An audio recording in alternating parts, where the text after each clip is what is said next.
everyone, my name is Jana and this is my best friend Edel. Hello. And we are in front of the succulent. Okay, I'm going to place it at the back, but she looks really sad.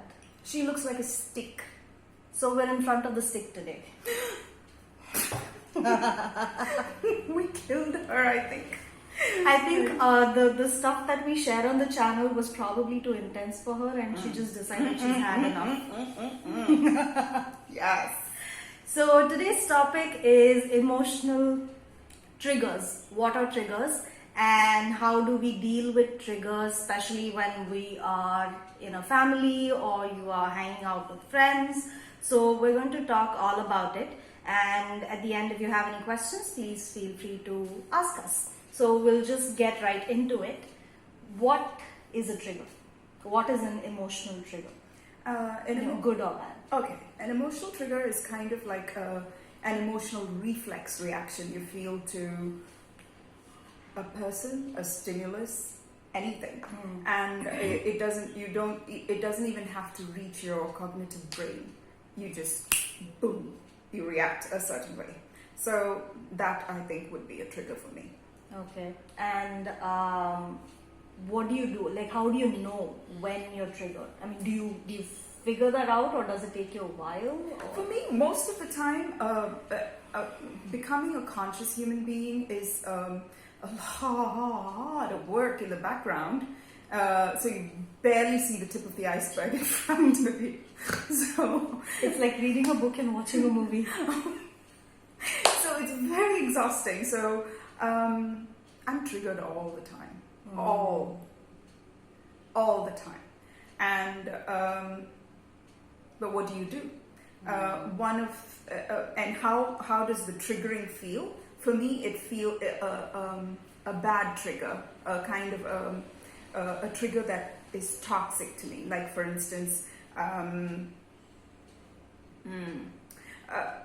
when you drive on the road, you yeah. used to feel that when other people are around you and if they come too close to you. Yeah.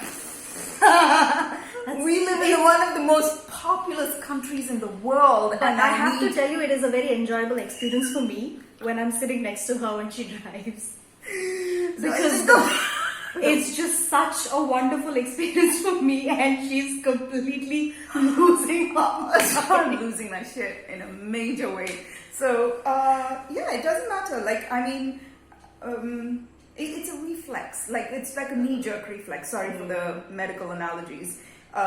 You tap on your patella, your kneecap, and then your leg just kicks up. So this is one of the ways for us to live in autopilot. This is not a happy thought. When we're living in autopilot, it means somebody started the wheel and I'm just running in that hamster wheel, and then I'm just going to land up in whichever direction my parents pointed me and pushed. So living in that kind of a triggery kind of a way is predetermined life. Yeah. You can't make conscious choices. It's a terrible way. And how trigger feels. I don't know much about positive triggers because right now I'm concentrating on the negative ones because they have adverse effects on me. And they also have a lot more power on you than the positive ones. Yeah. A negative trigger, for the most part, feels like a constriction and this need to explode. It's like and this constriction, and then there is a release when I hit out or have a negative thought or a negative expression or put out that bad energy. There is a release, and then after that trigger, after that feeling, comes the resentment. Oh, here I am trying to be a good person and you made me feel like this, so what can I do to make you feel shitty? So and it's so strange that it's a back and forth in your own mind without the other person being there at all. Yes. So I don't know. I wish I lived in yoga. They talk about this kaivalyan. This is something so attractive about a person who doesn't react, who responds, right? As a chronic reactor, I can only hazard a guess as to what that would be like. The most, to me, that's just incredibly sexy and powerful. It's almost like I daydream about being that kind of person. Yeah. But I'm just not. So just like what you said, right? Triggers, again, of course, the triggers are there in place because it's installed in childhood. It's just how it is. And when you don't really take notice of what those triggers are, you grow up into an unconscious individual. And I think for the most part, for me also, the triggers feel like I need to lash out. And my body feels so tight, especially around my neck, my shoulders, my arms. And For me, it's my solar plexus. really? Yeah. So for me, Why am I so proud? It's my solar plexus. It's your shoulder. What the fuck? what I understood from trigger again was this was just something that I realized a couple of days ago. When I'm triggered, I usually feel it in my neck, in my shoulders, in my arms, and in my legs. And it's a very bracing kind of a feeling, like I'm getting ready to attack or run away from my attacker. Because that's how the body is wired, right? Biologically, that's how we react when we're triggered about something. So the stomach, I think it comes much later after I've processed all this. So yeah, it's usually this feeling of wanting to lash out, feeling bitter, wanting to blame other people for whatever has gone wrong. And it's something that you really need to make a note of, because you can't keep living in that cycle again and again and again and again, because it becomes very tiring. Why not, Jana? Why not? Because you'll react like that. No, seriously, this is a question. If triggers help us to automatically process something and not take brain energy, No, my brain actually feels very tired when I'm trying to process the trigger. I feel so cloudy in my head, and sometimes I feel like my eyes are just blurring and I cannot see clear. I literally cannot see clearly. I mean, I wear specs otherwise, but when I'm trying to process a trigger, I feel like everything in front of me just goes blank. And it's not that blankness of being angry and you don't see anything but rage, or you just don't see anything else. I have to process that trigger, because if I don't, I feel completely exhausted, because it takes more energy to hold on to those triggers than to release them. Of course, it takes a lot of work to get there. Yeah. But I'd rather let it go in its own time, whatever the time is required to process it, than hold on to it, because it's physically exhausting, it's mentally depleting. It's just too much. Why should you process triggers? Why can't you just live by being triggered and, moving away from triggers and just living a peaceful life? Why do you have to process the triggers? Why should you become conscious of it? For me, I've noticed that if I don't process a trigger, Whatever the trigger is, say I've gotten upset about something. I've noticed this has actually happened, that I've walked into similar situations again and again because my body has already recorded it. If my body has recorded it, it means there is a reason for it to be there, and for me to understand why it's there. Okay, maybe not understand why it's there, but understand that it's there and accept that it's there. Only when you accept is when you will be able to release it. Otherwise, when you're already triggered and you haven't processed it, something else happens, it's going to take lesser time for you to actually lose your Shit. Yeah. So, so that's the biggest reason for me to process my triggers. And also, it helps improve communication. Because if you're not processing it, there have been instances when I've been so triggered. I know it's funny now, but in that moment it wasn't. I have screamed and yelled and come across as a child throwing a tantrum who's not able to logically communicate what actually upset me, right? So at least for me, that's the reason why I need to process my trigger. What about you? Why I should process my trigger? Yeah.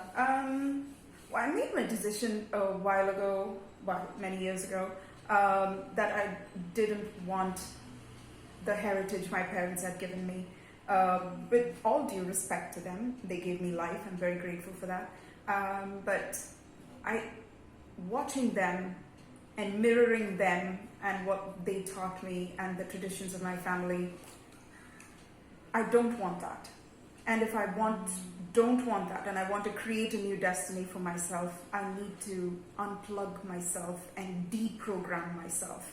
And I need to start with a clean slate. In order to create, I need to settle the debts of the past and cut off a lot of muscle memory that's there. You know, you can't. It's like having a tube with a lot of holes in it and expecting all the water to go through that tube. If there's lots of holes, it's all going to get drained away. And that's what those triggers were doing, taking up so much of my energy. And we all wake up with a finite amount of energy before we go to bed to sleep, right? So I felt that it was draining off a lot of energy, and I didn't have any energy left to create what I want to. A life that is uniquely my own, a life that is not predetermined and predestined for me by my parents and my heritage. So if I were to create something, I can't live on autopilot.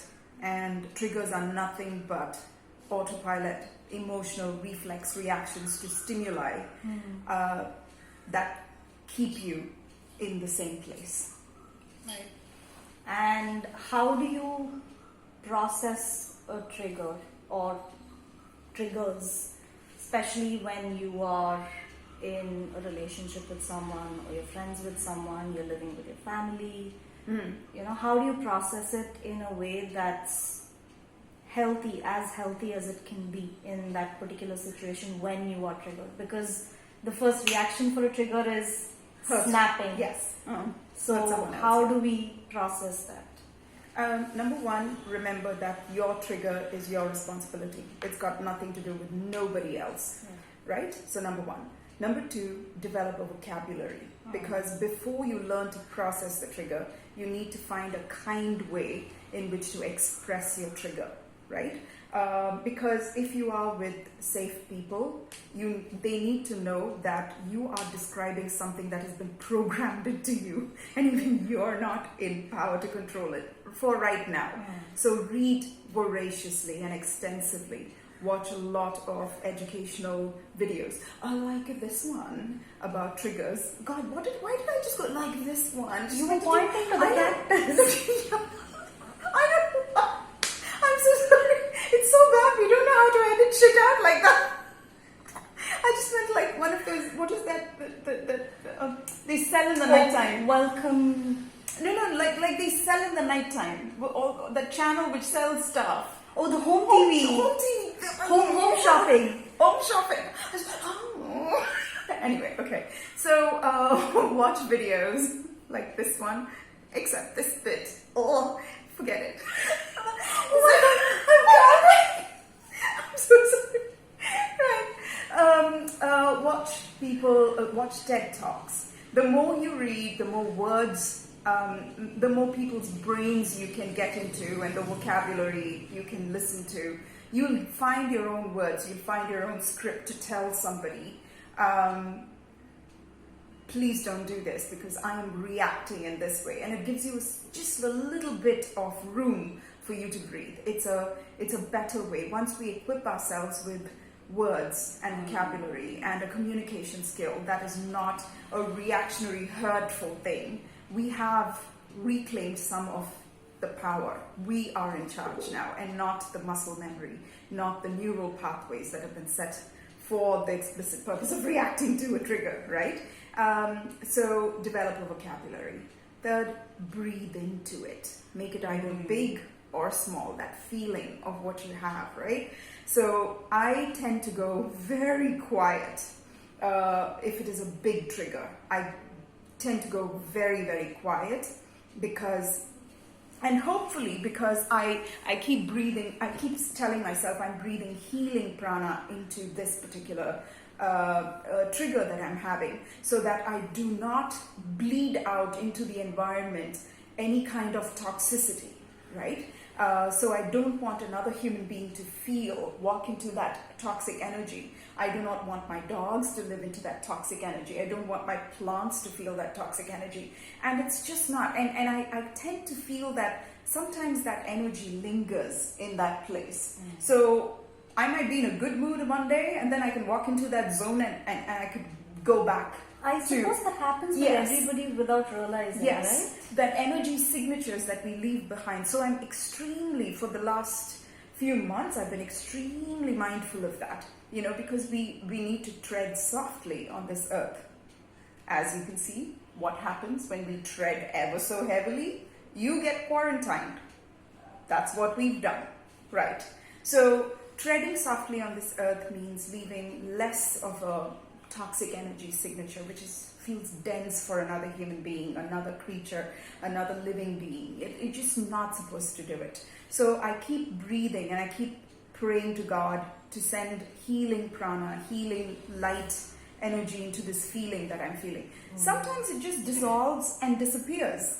Sometimes, and then, which is why most of the time these days I'm learning to not even commit to saying anything, because when I breathe in this cosmic good energy, it dissipates completely. This need to react completely I think dissipates. that's something I will try using. I've never thought of that. Yeah, because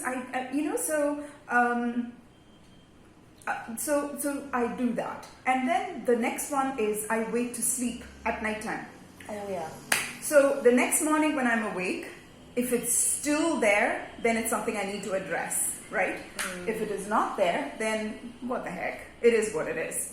And I think for most part for the beginning, educate. Read books, learn psychology, learn something. Not to become a psychologist, but because we all have a psyche, we have to learn about it, right? So let's learn about it. Let's have a good spiritual life where we can sit and we can pray to God. Let's educate ourselves about God, because the idea of God I had growing up was a terrible person I would never run to in times of triggering crisis, because God will sit there and how fucking dare you, young girl, I died on the cross for you. I don't want to go to a God like that, So educate yourself on who God is, or goddess, or source consciousness, or the eternal light. Who is that for you? And go to that source. And when you are weak, let the source be strong. In your weakness, may the source's strength be magnified in us. And slowly and steadily, hopefully, the triggers will disappear. And also, the longer a trigger stays, it means there are deeper issues that you need to be working with. Because if it's a surface trigger, like you said, if it passes, it's not something you need to think too much about. But if it's something that's lingering, then you really need to dig in and figure out, what to do. One thing that I also do is, of course, breathe through it, because breathing helps you calm down a little bit. At least calm down enough to not have a physical reaction where you're lashing out, because you're more focused on your breath. So that is one thing that I do. There's another thing that I have been doing this on and off for a while. I remember watching this video of Teal Swan where she says how to express your emotion. So it's about what you are feeling when you are triggered, and then you are going to start writing it down on a piece of paper, and you can just write whatever you need to write on that sheet of paper. It's not about expressing this just to the other person. It's basically coming in contact with what exactly you are feeling. So there are a number of stages that you go through. First, you start writing about how angry you feel about what has triggered you, and it's all about, you're angry at this person, you're blaming them, you're resentful, whatever you want to write about anger. Then slowly, when you start processing that, it naturally progresses to the hurt that you feel when somebody did something and it upset you, and you've written about why you were hurt, and then that further progresses into fear. It's a lot of triggers that we have been put there from the time we were kids, and a lot of this has to do with fears of losing our parent, losing validation from somebody else, losing the connection that we feel with another person. So most of the triggers I feel come from that place, and correct me if I'm wrong. And then you can talk about what you are afraid of, because finally it's your child, your inner child, that's trying to tell you that I am afraid of something, but I'm going to react with anger first.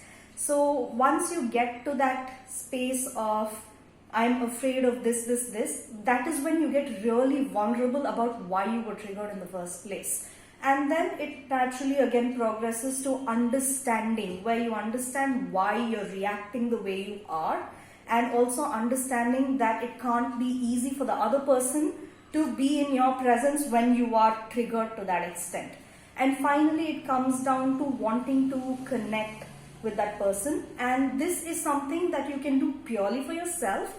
But if you also feel like you can share this with the person that has triggered you, or both of you, like say two people have had an argument and both of them sit down and give a gist of what exactly they want to express to each other, I think that's really helpful, because I've personally done it a few times and it's helped me quite a bit in terms of just understanding where a lot of my triggers are coming from.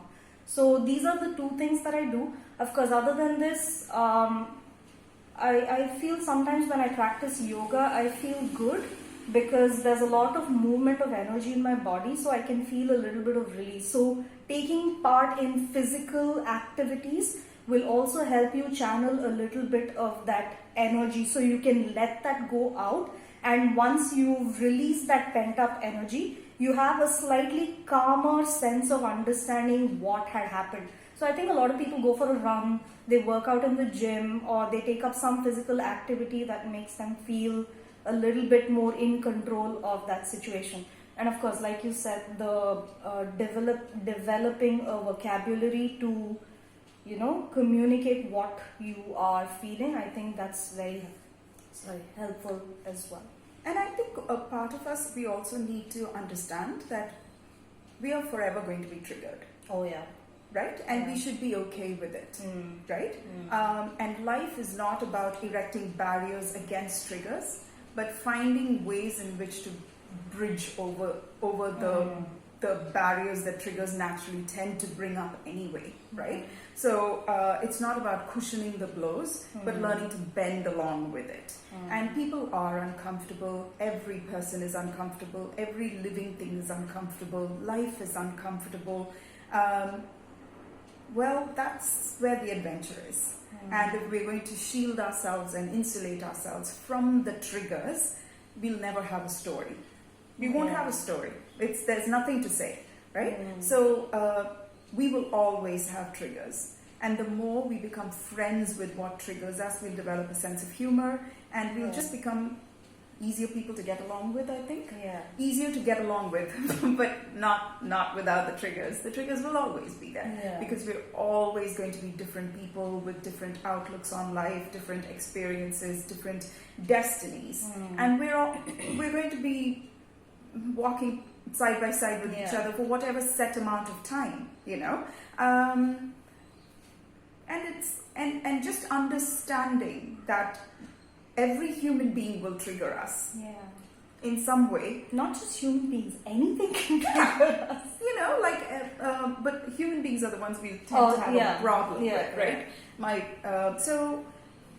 It is what it is. It'll give us a sense of peace, patience, generosity, make us more open, teach us forgiveness, and in the process of forgiving another person, teach us to forgive ourselves. Triggers how we deal with it, and also how to become comfortable with the inevitability of having triggers all our life. That's a fine balance we need to strike. So that was all about triggers. If you are triggered watching this, go see a therapist or do whatever you can to accept that they're going to be there. And if you have any questions, please feel free to drop a comment. And thank you so much for joining us. We will see you next week. Bye-bye. Ta-da!